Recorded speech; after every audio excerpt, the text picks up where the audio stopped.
여러분 안녕하십니까? 라디오 오늘 강재입니다. 의성 군위에 들어서는 통합신공항과 대구를 연결하는 대구 경북선이 4차 국가철도망 구축 계획에 포함됐습니다. 국토교통부는 오늘 향후 10년간 철도망 구축의 기본 방향과 노선 확충 계획이 담긴 제4차 국가철도망 구축 계획안을 발표했는데요. 경부선 서대구역에서 통합신공항을 거쳐서 중앙선 의성역을 연결하는 대구 경북선이 건설이 반영이 됐습니다. 이 노선은 경부선과 중앙선을 연결해서 통합신공항이 중부권 거점 공항으로 발전하는 데 중요한 역할을 할 걸로 전망이 되는데요. 완공이 되면 의성에서 대구까지 30분이 안 걸립니다. 이천과 문경을 연결하는 중부 내륙선, 남부 내륙선 단절 구간인 문경에서 김천도 연결이 되고요. 점촌 영주 구간 전철화 사업도 계획에 들어갔습니다. 점촌에서 신도청과 안동을 잇는 점촌 안동선과 의성 영덕선은 추가 검토 사업 명단에 이름을 올렸습니다. 참 반가운 일이죠. 4월 21일 목요일 라디오 오늘은 광고 듣고 시작합니다.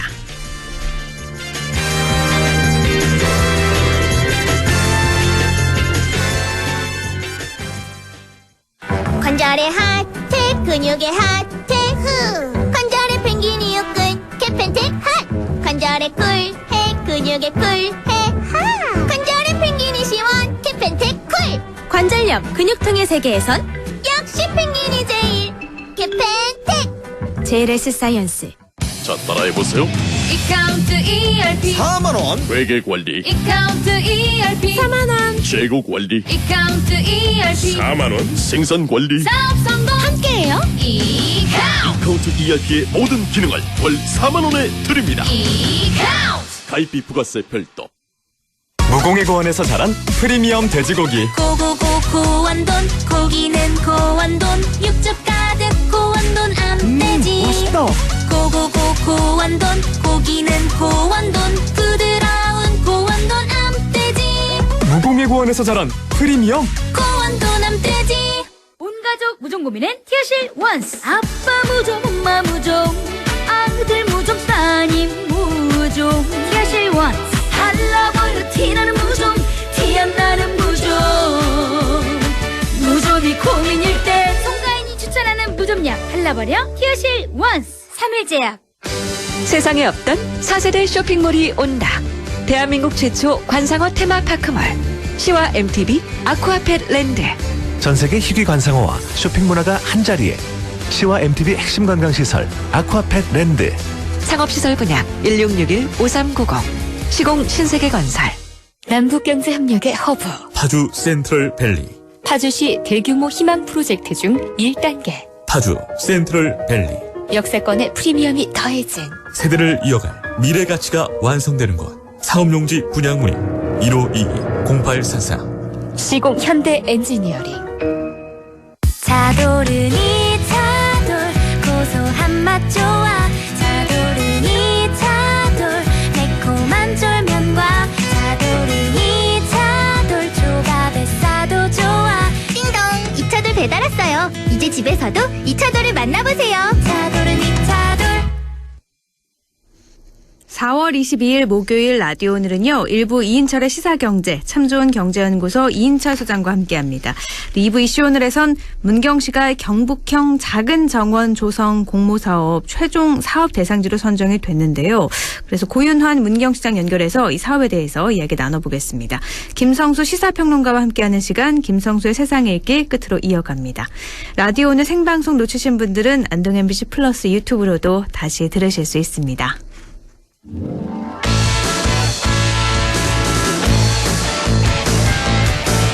이인철의 시사경제, 경제 이슈 짚어보겠습니다. 참 좋은 경제연구소 이인철 소장과 함께합니다. 소장님 안녕하세요. 예, 안녕하세요. 네, 코로나19 사태가 지속됐는데도 반가운 소식이 들리고 있어요. 우리나라가 지난해 브라질을 제치고 세계 10위권 경제 대국에 등극을 했다고요. 그렇습니다. 미국의 경제 전문 채널 CNBC가 이 IMF 국제통화기금의 자료를 인용했는데요. 네. 지난해 2020년 기준 한국이 이 GDP, 국민총생산을 기준으로 하면 브라질을 제치고 세계 10위 경제대국이 됐다는 내용입니다. 네. 1년 전, 그러니까 2019년 기준으로 브라질은 세계 9위였었는데 경제 규모 순위가 지금 12위권 순으로 툭 떨어졌는데요. 코로나19 방역 네네. 실패가 가장 큰 원인으로 분석이 되고 있습니다. 네. 그러는 사이에 우리나라는 2019년 세계 12위였지만 지난해에는 브라질뿐만 아니라 러시아까지 제친 건데요. 그러면서 10위를 달성을 했습니다. 아마 지금 우리는 지금 코로나19 백신 때문에 여러 가지 얘기가 나오고 있습니다만 어쨌든 외국에서 봤을 때는 네. 코로나 방역의 성과 측면과 더불어서 반도체 수출이 꽤 호조를 보이고 있습니다. 이런 것들이 지난해 이 경제 성장에 굉장히 비교적 선방했다라는 평가를 받고 있는데요. 이거에 앞서서 이제 기존의 이제 경제 대국들 1위부터 4위 순위를 보게 되면 네. 미국, 중국, 일본, 독일은 1년 전과 자리가 변하지 않았습니다. 다만 이제 2019년 5위였던 인도와 6위였던 영국이 순위를 맞바꿨는데 네. 이는 아마 인도가 지금 코로나 방역이 좀 심각한 수준이죠. 이런 것들이 반영이 된 것으로 보입니다. 그러니까 코로나가 세계 경제 순위까지 딱 바꿔놓은 거네요. 그렇습니다. 우리나라가 10위권에 이렇게 진입한 적이 있었나요? 과거에 이제 2005, 6년 전만 하더라도 10위권을 우리가 들었었죠. 네. 10위권에는 들었었고 8위, 9위까지 좀 넘볼 수 있었지만 다시 이제 12위권 밑으로 떨어지긴 했는데 그럼에도 불구하고 이제 분석이 나쁘지 않은 이유는 네. 앞으로 한 4, 5년 정도 2026년까지는 아마 이제 10위 자리를 유지하지 않겠느냐라는 얘기가 나오고 있습니다. 네. 올해 이제 IMF의 한국 경제 성장률 전망치는 3.6%예요. 네. 아마 국내외 기관 가운데 우리나라의 성장률을 3.6%로 본 것은 IMF가 유일한데요. 그러면 이 3.6%를 달성하게 되면 2009년 그러니까 코로나 이전 위기 이전 수준을 웃돌 수 있다라는 겁니다. 네. 물론 지난해 너무 이제 성장률이 떨어졌던 저성장에 따른 기저 효과도 있습니다만 세계 경제가 지금 예상보다 빠르게 회복세를 보이고 있는 것도 수출 의존도가 높은 우리 경제는 긍정적이지 않겠느냐라는 거고요. 네. 그리고 우리 수출의 거의 절반 가까이를 차지하고 있죠. 미국과 중국 가장 큰 수출 대상국인데 이 두 국가가 이제 견조한 성장 흐름을 보이고 있습니다. 이러다 보니까 앞으로 이제 우리 수출 회복에도 좀 이제 신호탄 굉장히 좋은 긍정적인 시그널로 해석이 되고 있고 문제는 이제 이런 수출 호황 등으로 이제 경제 지표가 개선되고는 있지만 네. 과연 국민들이 체감하는 경기는 어떠냐. 여전히 사실은 좀 냉랭한 편이거든요. 그렇죠. 이 경기 회복의 온도차를 얼마나 좀 간격을 좀 줄이느냐가 정부 정책의 주요한 과제가 될 것으로 보입니다. 네. 이 세계 경제 순위 10위라고 하면 발표가 됐다고 하면 기업들에게도 좀 좋은 영향이 미치나요? 일단 이 경제 순위는 이제 GDP를 계산을 한 거거든요. 네네. 국내 총생산이라는 게 이제 한 해 동안 생산된 모든 제품과 서비스의 시장 가치를 추정한 것이기 때문에 기업들도 당연히 이제 지금 비대면으로 이제 실적이 좋아지고 있는 네. 삼성전자를 비롯해서 전자, IT, 바이오 그리고 게임 업체들 굉장히 좋죠. 그리고 이제 조선사도 최근 들어서는 전통적인 이제 제조업인데 올해 수주를 거의 싹쓸이하고 있는데요. 다만 문제가 뭐냐? 지금 나타나고 있는 경제 기업들의 이제 높은 수출 증가율과 이런 이제 선박 수주가 실제로 이제 고용을 늘리고 지역 경제 활성화 이바지하고 있냐? 이건 좀 다른 문제입니다. 네. 지금 기업들의 성장이 굉장히 비대면으로 온라인으로 그리고 굉장히 이 시설적인 투자 면에서는 굉장히 긍정적이지만 이 고용 효과를 늘린다거나 아니면 실제 거제수에 뚝에 이제 배를 많이 만들어서 인력을 더 많이 필요한 상황은 아니거든요. 네.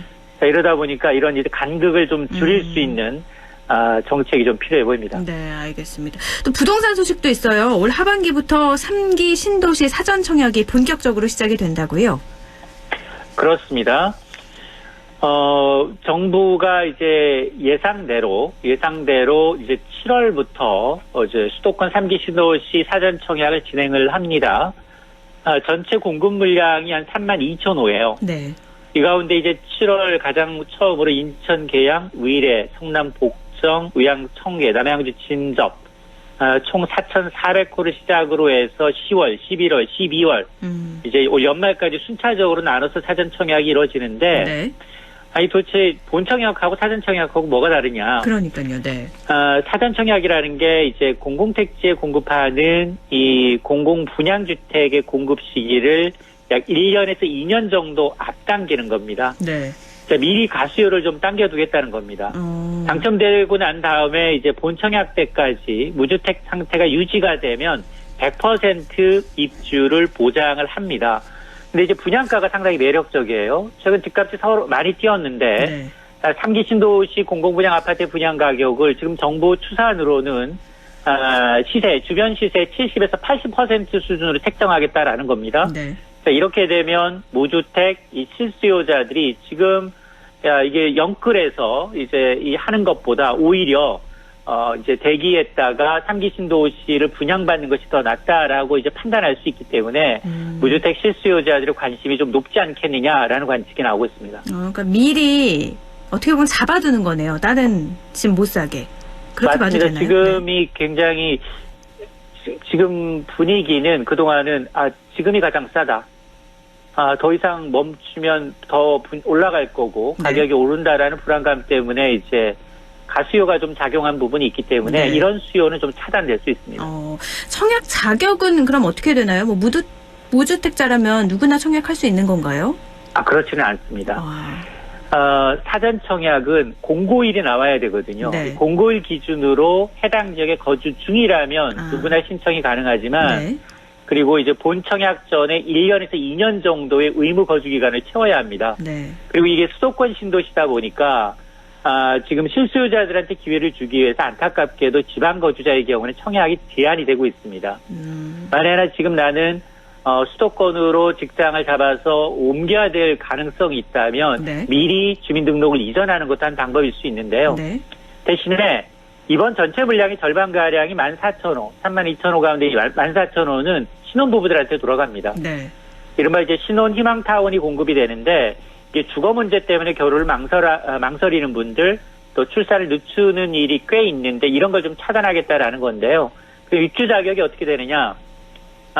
신혼 희망타운은 신혼기간이 7년 이내 그리고 6세 이하의 자녀가 있는 무주택 구성원이라면 가능하고요. 또 그 6세 이하 자녀가 있는 한부모 무주택도 구성원도 이제 포함이 됩니다. 다만 이제 혼인 기간, 소득, 해당 지역에 얼마나 이제 오랫동안 거주했는지, 뭐 청약 통장의 납입 횟수가 얼마나 됐는지, 네. 경쟁률이 굉장히 뜨거울 수 있기 때문에 이런 것으로 이제 우선순위를 따질 것으로 보이는데, 일단 정부는 3기 신도시 홈페이지를 오는 29일에 오픈한다고 하고 있습니다. 네. 그래서 이제 아마 관심 있는 분들은 정확하게 이 홈페이지를 통해서 왜냐하면 사전 청약 접수 10일 전까지는 아무것도 알 수가 없습니다. 네. 단지가 어디에서 얼마나 분양되는지 설계도는 어떻게 되는지 분양가는 얼마나 되는지 모르기 때문에 네.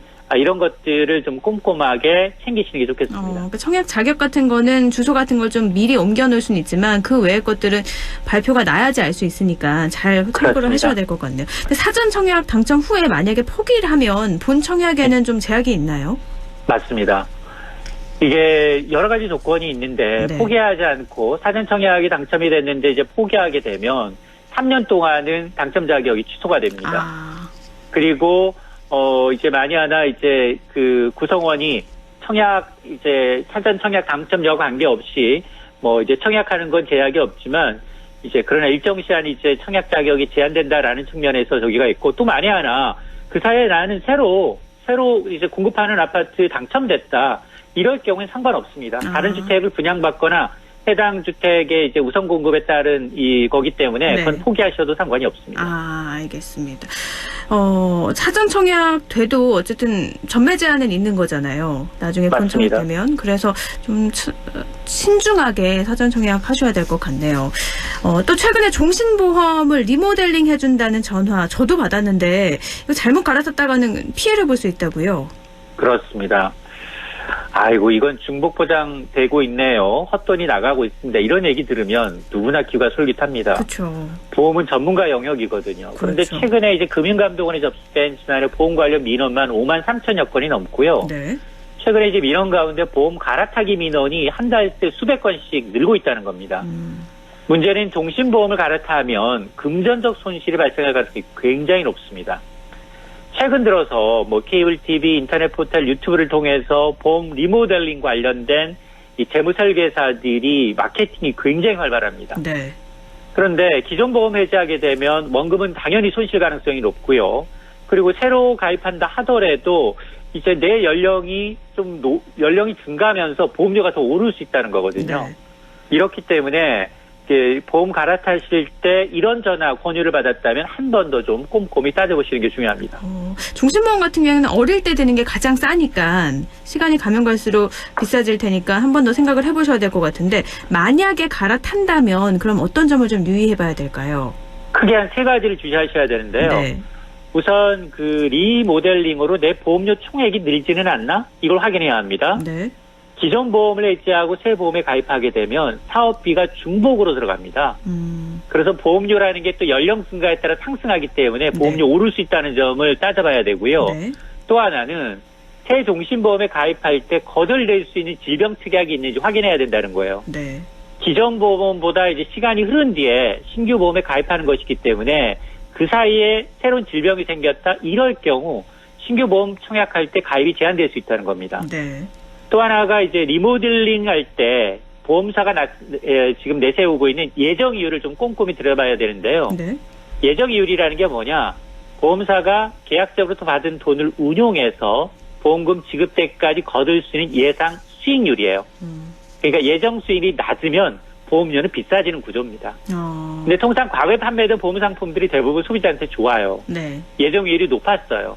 그러니까 최근에 판매된 상품의 경우에는 예정이율이 낮아지는 건 아닌지 꼼꼼하게 들여다볼 필요가 있습니다. 물론 전문가들이 조언을 해줄 수는 있지만 이 보험회사도 어쨌든 이익을 추구하는 기업이잖아요. 가입자에게 혜택이 가고 기업이 손해가 되는 상품을 먼저 권하지는 않을 테니까 이 점 좀 명심할 필요가 있을 것 같습니다. 또 하나 짚어보면 요즘에 이게 아주 화제라서 인기 유튜버가 통신사의 초고속 인터넷 속도를 측정했는데 이게 또 후폭풍이 만만치가 않아요. 아, 그렇죠. 광고는 빛보다 빠르다. 초고속 인터넷 속도를 마케팅을 하고 있는데 네. 저도 최근에 이제 애들 비대면 온라인 수업 때문에 인터넷 자꾸 끊긴다라고 해서 네. 돈 더 내고 초고속 인터넷으로 갈았는데요. 네. 속도는 약간 빨라진 것 같은데 툭하면 먹통이 된다는 겁니다. 뭐 이게 제가 파고 있나 이제 의구심은 들지만 네. 이게 사실은 이 증명할 방법이 거의 없습니다. 맞아요. 그런데 앞서 이제 IT 분야의 한 유명 유튜버가 자신이 사용 중인 KT의 월 88,000원짜리 10기가 인터넷 서비스의 실제 속도는 100mbps 수준에 그친다. 10,000배 정도 차이가 난다는 겁니다. 이 영상을 올리면서 논란이 불거졌고 네. 논란이 확산되니까 KT가 해명에 나섰어요. 아, 해당 유튜버가 사무실로 옮기는 과정에서 고객의 식별 정보가 누락된 데 따른 것이지 이거 기술적 문제나 고의적으로 속도를 제한한 건 없다라고 해명을 했는데 네. 더 큰 문제는 뭐냐? KT가 자체 전수해 보니까 비슷한 경우가 24명 이상 고객 정보 오류로 더 있었다는 겁니다. 네. 의혹이 꼬리에 꼬리를 물 수밖에 없죠. 그래서 지금 인터넷에서는 우리 집 인터넷 속도 확인하는 방법 이거 지금 검색이 굉장히 활발하게 진행이 되고 있는데요. 할 수 있습니다. 속도 측정을 하는 앱을 깔 수도 있고요. 아니면 통신사 홈페이지를 통해서 가능하다라는데 자기 회사 상품 팔면서 자기가 속도 측정을 한다? 이거 역시 신뢰에 문제가 생길 수밖에 그러네요. 없습니다. 네. 그래서 이런 현상이 부단 KT만이 아니라 SK, LG, 통신 3사 전 산업체에 대한 의구심이 커지자 방통위가 이 논란과 관련해서 이제 사실인지 의도적인 속도 지연이 사실인지 사실로 확인되면 제재하겠다라고 지금 조사에 착수를 했습니다. 근데 의도적으로 속도를 지연할 이유가 있나요? 그러면 아마도 더 비싸고 더 이제 이 나은 상품으로 갈아타게 하든가 네. 뭐 이런 여러 가지 이유가 있을 수 있겠습니다. 그러니까 속도가 더 빠른, 답답하면 더 좋은 돈 내고 더 빠른 걸 할 거니까 그렇게 영업을 더 한 거 아니냐 이런 의견이군요. 비단 뭐 KT 문제만은 아니고 SK 브로드밴드, 뭐 LG 플러스도 다 함께 되는 거죠? 맞습니다. 알겠습니다. 뭐 터질 게 터졌다 이런 의견도 나오고 있는데 실제로 인터넷이 좀 느리다면 여러분도 한 번쯤 측정을 해보시는 것도 좋을 것 같네요. 오늘 말씀 고맙습니다. 네, 고맙습니다. 네, 시사경제 참 좋은 경제연구소 이인철 소장이었습니다.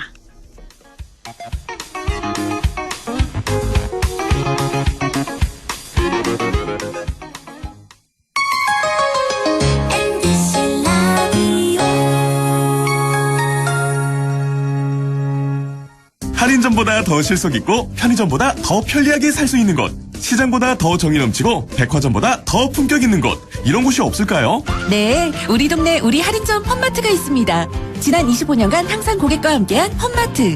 용상점, 자이점, 신용주점, 사천점에서 새롭게 고객님께 다가갑니다. 홈마트. 가구 살 땐 꼭 한번 가보자.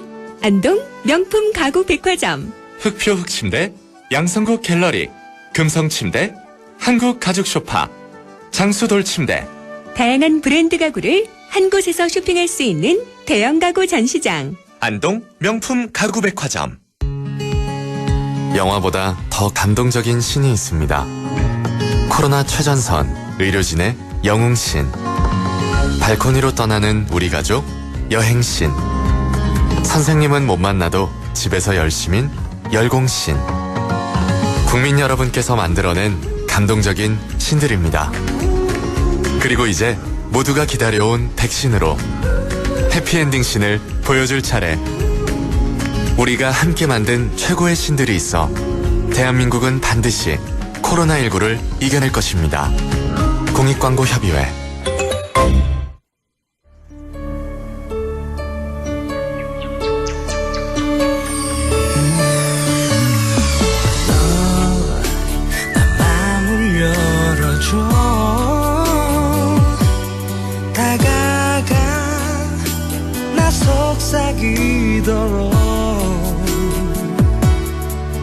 언제나 내 생각으로 행복해야 해요.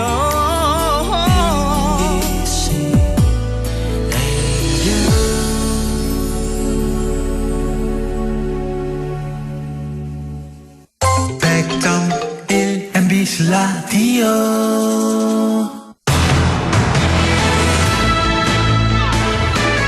네, 지금 시각 6시 27분 지나고 있습니다. 라디오 오늘 2부 순서 이슈 오늘입니다. 경상북도가 인구 유입을 위해서 휴식과 귀농 체험이 가능한 경북형 작은 정원을 만들기로 했는데요. 문경이 사업 대상지로 선정이 됐습니다. 그래서 사업비 40억 원이 확보가 됐는데 문경시 고윤환 시장 연결해서 이 이야기 나눠보겠습니다. 시장님 안녕하세요. 네, 안녕하세요. 반갑습니다. 네, 시장님 요즘 코로나로 참 힘든 시기 겪고 있는데 문경시는 어떤가요? 네, 코로나가 문경시도 아주 발생을 하고 있는데 다른 지역보다는 좀 적게 발생하고 있습니다. 저희가 방역에 정말 최선을 다하고 있습니다. 방역 좀 돼서 앞으로 좀 확진자도 안 나오고 코로나로 경제도 좀 나아져야 될 텐데 이렇게 어려운 시기에 반가운 소식이 들렸어요. 네, 문경시가 경북형 작은 정원 조성 공모 사업에 선정이 됐는데 이 경북형 작은 정원이 뭔지 먼저 좀 설명을 해주시죠. 네, 이번 사업은 지방 소멸 위기를 극복하고자 경상북도에서 아주 의욕을 갖고 시범 추진한 사업입니다. 이 사업은 농촌의 인구 감소와 고령화가 가속화 되고 있는 가운데 또 기양을 희망하는 도시 인구가 증가하고 있습니다. 네.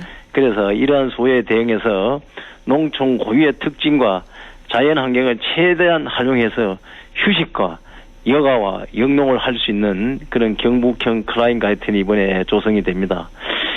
이번에 우리 문경시가 공모 사업에 응했는데 우리 경북도 내 7개 시군이 아주 경쟁을 많이 했습니다. 서류 심사도 하고 현장 실사도 하고 했는데 저희가 최종 PPT 발표 심사를 거쳐서 선정이 돼서 우리 경북 1호 클라인 가르텐 사업을 하게 됐습니다. 이 클라인 가르텐이라는 게 독일 말이죠? 그렇죠. 예.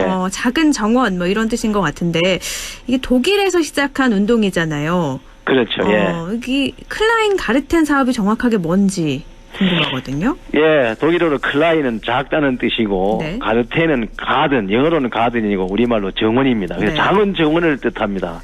여기에서는 농촌에서 신신 건강을 유지하고 휴양도 하고 또 여가도 하면서 아울러 농업 생산도 하는 그야말로 정말 힐링 작은 정원 사업입니다.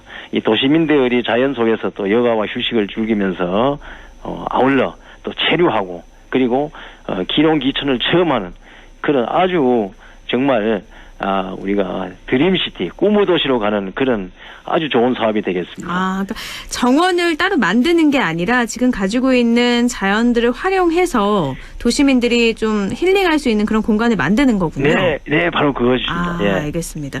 문경시에선 또 온 가족이 오고 싶은 문경 온데이 팜 이걸로 40억 원의 사업비를 확보했다고 알고 있는데 문경 온데이 팜 조성 계획도 알려주세요.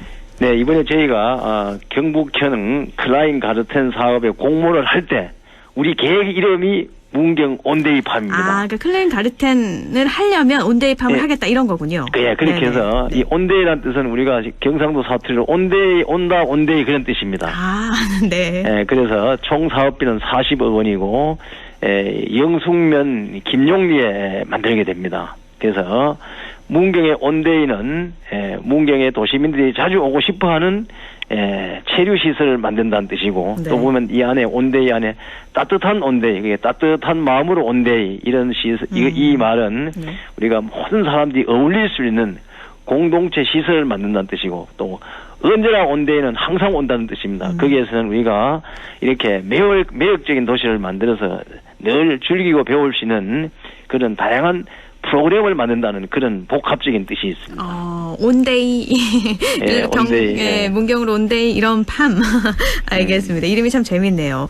그러면 이렇게 언제나 온데이 또 따뜻한 온데이 팜에 갖춰질 주요 시설들은 어떻게 되죠? 네, 크게 개별 체류 시설입니다. 여기는 이제 개별 체류 시설은 일종의 주택 개념인데 35개 동을 만듭니다. 그래서 이 개별 주택을 만들고 근데 이 주택은 뭔가 하면 모듈형 주택으로 만듭니다. 모듈형으로 해서 요 사이에 새로이 이 건축 기법이 발전을 했는데 모듈형 목조주택을 만들고 그러니까 아울러 이거는 또 게스트하우스 역할도 하는 5개 동도 같이 만듭니다. 이렇게 온데이 체류시설을 만들고 그 다음에는 이 시설에 와서 같이 이용을 하면서 함께 어울릴 수 있는 어린이 숲놀이터를 만듭니다. 어린이들 물놀이장도 만들고 또 오토 캠핑장도 만들고 캠핑 데크도 만듭니다. 아울러 스마트팜 시설도 합니다. 체험도 하면서 영농도 배우고 그 다음에가 이제 우리가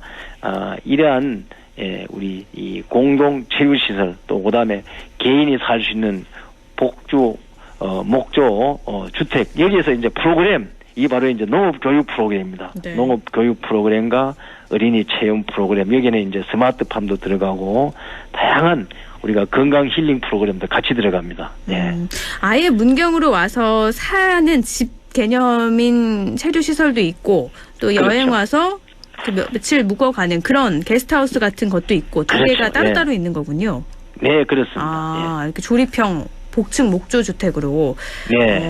알겠습니다. 도시민이 문경에 와서 또 가족과 함께 작은 정원에서 농작물을 키우고 휴가나 주말을 보내게 되는 그런 개념이라고 하셨는데 이게 접근성이 또 좋아야 되잖아요. 근데 문경이 그런 점에서 또 좋은 점수를 받은 것 같아요. 네, 알다시피 저희가 이 계획을 수립할 때 우리 100명을 대상으로 의견을 조사를 했습니다. 그래서 의견을 조사해 보니까 문경을 희망하는 사람들이 첫 번째가 문경의 접근성을 들었습니다. 알다시피 현재 우리 서울 이 수도권 성남에서 출발하는 중부 내륙 고속철도가 이천 충주를 거쳐서 문경이 종점입니다. 문경 세제가. 그러니까 굉장히 분당에서는 43분 만에 문경을 오고 그다음에 또 강남 전철역에서 1시간 19분 만에 앞으로 2년 뒤에는 문경에 올 수 있습니다. 그래서 접근성이 굉장히 좋습니다.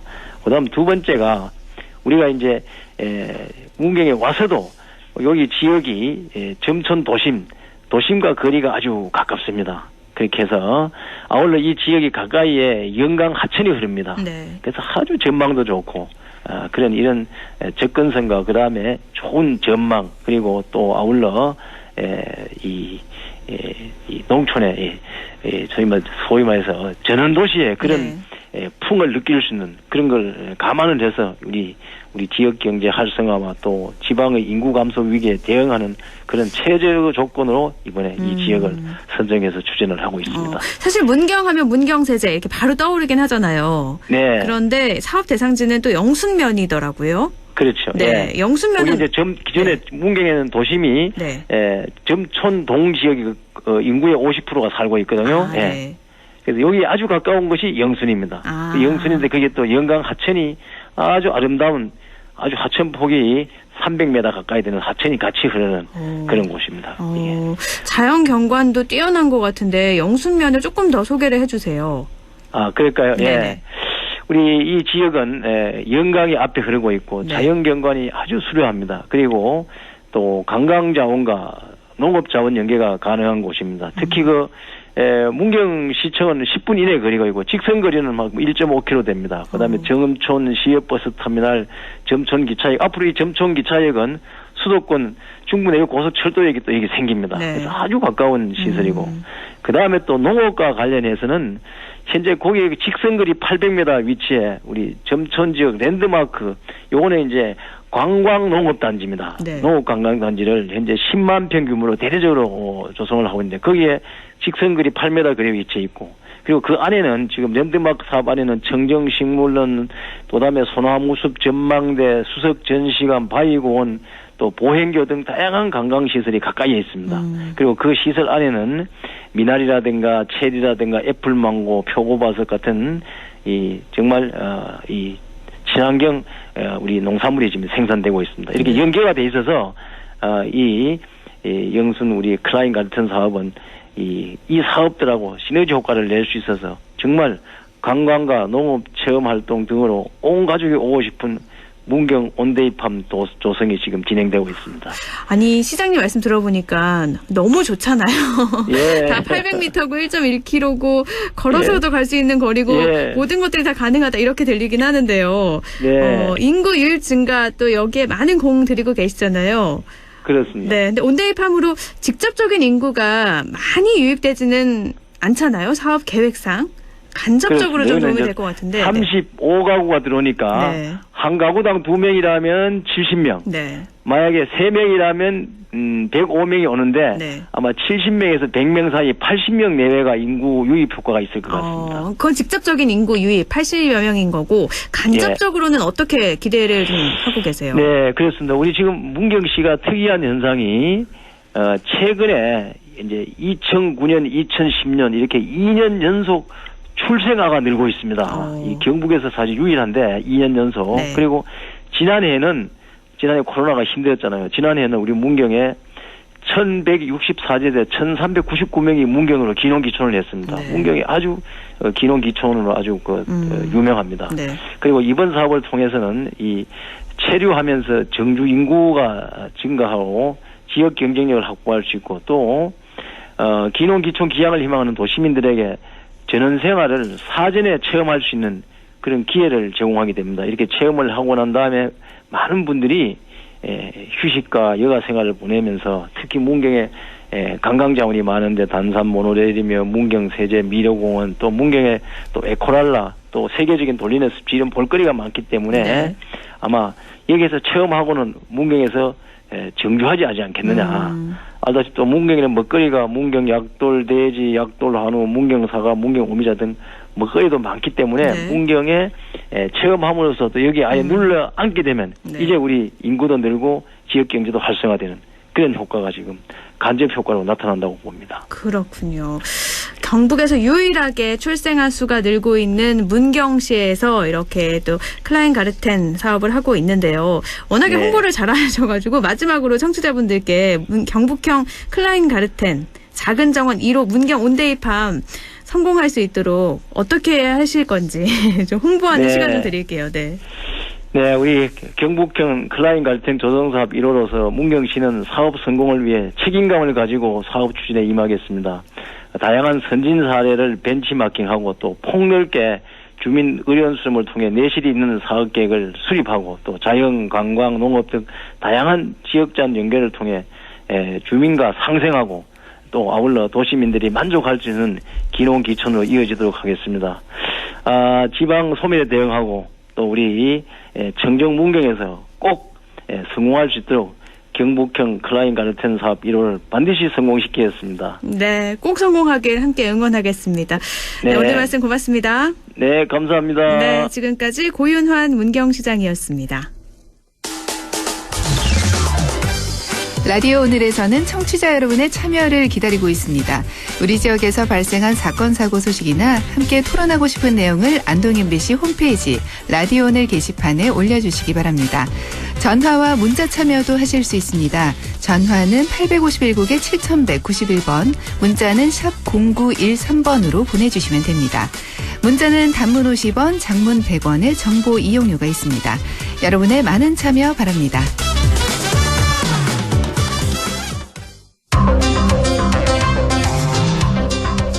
김성수의 세상 읽기, 오늘은요 위안부 판결에 대한 이야기 함께 나눠볼까 합니다. 김성수 시사평론가 연결합니다. 안녕하세요. 안녕하세요. 김성수입니다. 네, 오늘 위안부 판결에 대한 이야기 가지고 오셨는데요. 민사소송에서 지난 1월과 뭐 전혀 다른 판단이 나왔죠, 이번에. 예, 그렇습니다. 네. 정확하게 말하면 손해배상 소송이다, 이렇게 얘기를 할 수 있는 성격의 재판이었는데요. 네네. 지난 1월 8일에 서울중앙지검의 민사합의 15부였죠. 이게 이제 원래 그 처음 판단이 냈던 곳은 민사합의 34부였네요. 네네. 1월 8일 34부에서 냈던 결론은 고 배춘희 할머니 등 12명이 일본 정부를 상대로 네. 한 사람당 1원씩 일본군 그 강제 성노예로 이렇게 그 피해를 입혔기 때문에 네. 한 사람에 1억씩 배상을 하라라고 하는 소송에 승소를 한 그런 판결이 있었습니다. 네. 근데 이 판결에서 핵심적인 내용이 뭐였냐면 일본군 위안소의 운영은 반인도적 범죄 행위이기 때문에 국가의 주권적 행위라고 해도 국가 면제라고 하는 개념에 해당하지 않는다라고 하는 얘기를 하면서 네. 대한민국 법원에서 피고를 일본이라고 두고 그들에 대한 재판의 권리가 있다라고 전제를 하면서 네. 결과적으로는 일본 정부의 배상 책임을 인정을 했던 거거든요. 네. 근데 이번에는 똑같은 사안이에요. 똑같은 사안에 이제 이용수 할머니를 비롯해가지고 김복동 할머니, 곽연암 할머니 이런 분들이 함께 20명이 낸 소송인데 네. 여기서는 국제관습법에 있는 국가 면제를 부정할 수 없기 때문에 그래서 결국 각하한다. 다시 말해서 소송을 판단할 권한이 대한민국 법원에는 없다라고 하는 그런 판결을 내린 겁니다. 그러니까 1월에는 이 주권 면제, 국가 면제가 받아들여지지 않았는데 이번에는 갑자기 이게 받아들여진 거잖아요. 네, 그렇게 됐습니다. 그렇다면 이 국가 면제라는 게 정확하게 뭔지 알고 넘어가야 될 것 같아요. 네, 국가 면제라고 하는 건 이런 겁니다.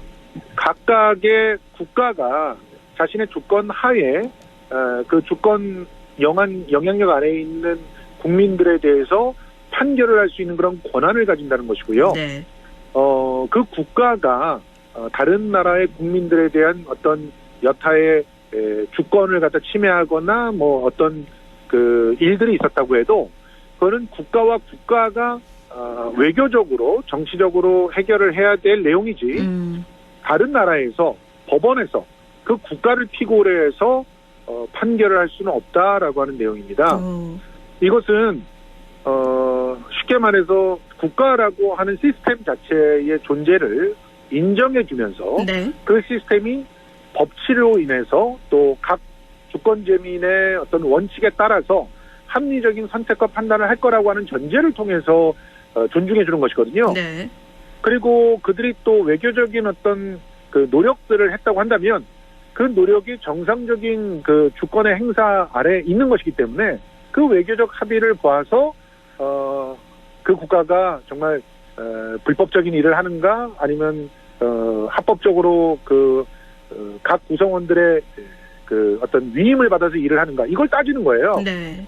그런데 이제 첫 번째 소송에서는 전쟁 범죄를 저지른 이 당시 일본의 국가는 국제법상 불법적인 행위들을 자행했고 네. 특히 이 피해자들의 이 인권을 아주 심대하게 침해를 했다. 네. 그렇기 때문에 이 부분에 대해서는 국가끼리 어떤 그 합의를 했다고 하더라도 개인의 그 배상의 책임은 여전히 존재한다 이렇게 본 거예요. 근데 이게 3개월 만에 같은 사안에 대해서 어떻게 보면 정반대 판결이 나온 거잖아요.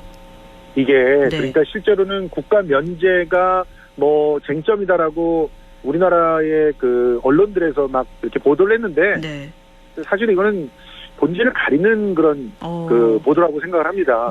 사실은 많은 일본의 그 언론에서 똑같은 얘기를 했거든요. 그거를 거의 받아적은 것처럼 이렇게 보도를 했더라고요. 여기서의 가장 합리적인 그 핵심이라고 볼 수 있는 것은 2015년에 한일 위안부 협정이 있었죠. 이 협정을 통해서 박근혜 정부는 일본의 책임을 영구적으로 묻지 않는다는 조건으로 10억 원을 받아가지고 이걸 나눠주는 그런 합의를 했습니다. 네, 그랬죠. 근데 이 합의가 우리나라 그 정부에서 제대로 된 합의를 했다라고 한다면 아무 문제가 없이 국가 면제의 개념을 도입할 수 있는 거지만 우리 국가가 그 피해자들에게 그 어떤 그 의사도 묻지 않고 국가 자체가 불법적으로 자신들 국가를 갖다 운영하는 특정한 사람들의 이해를 반영하기 위해서 피해자 즉 국민들을 배신했다라고 한다면 이 합의를 인정할 수가 없는 거 아니겠어요? 그러면서 그 외교적 합의를 한 일본의 그 노력이 사실상 그것은 정상적인 노력이 아니라고 인정이 되는 겁니다. 그렇기 때문에 국가 면제의 개념에서 빠져나갈 수가 있는 것이죠. 1차 소송 같은 경우는 이 2015년에 한일 그 위안부 협정을 인정하지 않았고 그렇기 때문에 국가 면제라고 하는 개념을 받아들일 수 없다라고 본 겁니다.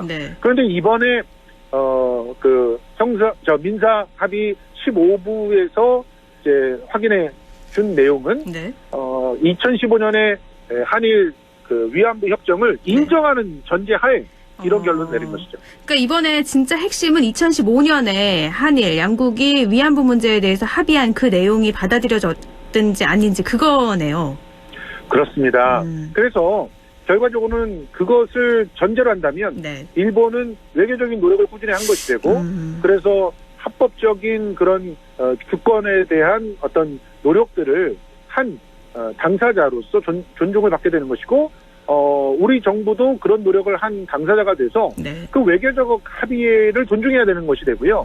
그래서 이 부분에 대해서 문제가 있다고 한다면 국제법상의 문제로 다투어야 된다라고 하는 얘기를 하는 것이죠. 사실상 국제사법재판소에 우리 대한민국 법원이 책임을 떠넘겼다 이렇게 볼 수가 있는 것입니다. 근데 국제사법재판소에서 떠넘겼다고는 하지만 이게 재판이 열리려면 우리 정부가 제소하고 일본 정부가 동의를 해야 되는 거잖아요.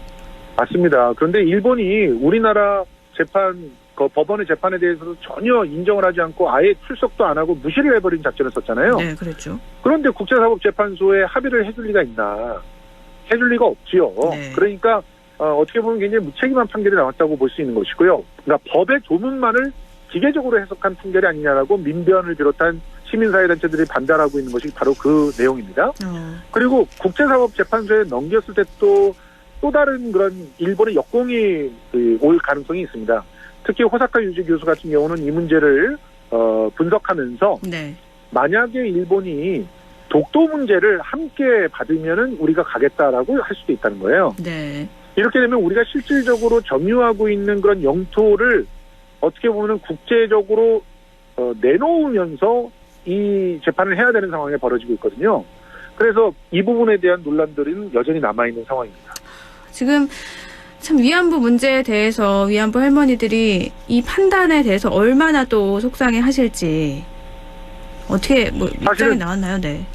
예, 이용수 할머니 같은 경우는 이번 선고가 내려지기 전에 이미 너무 분노하셔가지고 법정을 나와버렸어요. 그리고 나와서 기자들이 이렇게 묻는 질문에 한동안 대답을 하지 못하는 그런 모습을 보이기도 했습니다. 뭐 계속 오열하시면서 이제 국제사법재판소에 갈 수 있게 정부가 도와달라 이렇게 호소를 했는데요. 사실 정부의 입장에서도 이 문제는 국제사법재판소에 가는 것이 옳은지에 대해서 좀 많이 따져봐야 되는 상황이기 때문에 아까도 말씀드렸듯이 실효가 없을 가능성이 상당히 높고요. 네. 일본이 계속 무시해버리면 일본의 마음대로 얼마든지 시간을 끌 수가 있는 상황이 되는 겁니다. 그리고 나중에 역제한으로 독도 같은 걸 걸고 넘어지는 순간이 온다면 국익에 따라서 나라가 두동강이 날 수도 있습니다. 그러니까 서로의 입장이 완전히 갈릴 수도 있는 상황이 만들어질 수도 있기 때문에 이 부분은 심각하게 좀 논의를 해야 되는 그런 상황이라고 볼 수 있습니다. 네, 이 위안부 문제가 외교 영역으로 봐야 될지 또 사법적인 측면으로 봐야 될지 이 부분에 대해서는 청취자 여러분들 한 번쯤 생각해 보시면 좋을 것 같습니다. 오늘 여기까지 듣죠. 말씀 고맙습니다. 고맙습니다. 네, 지금까지 김성소 시사평론가였습니다.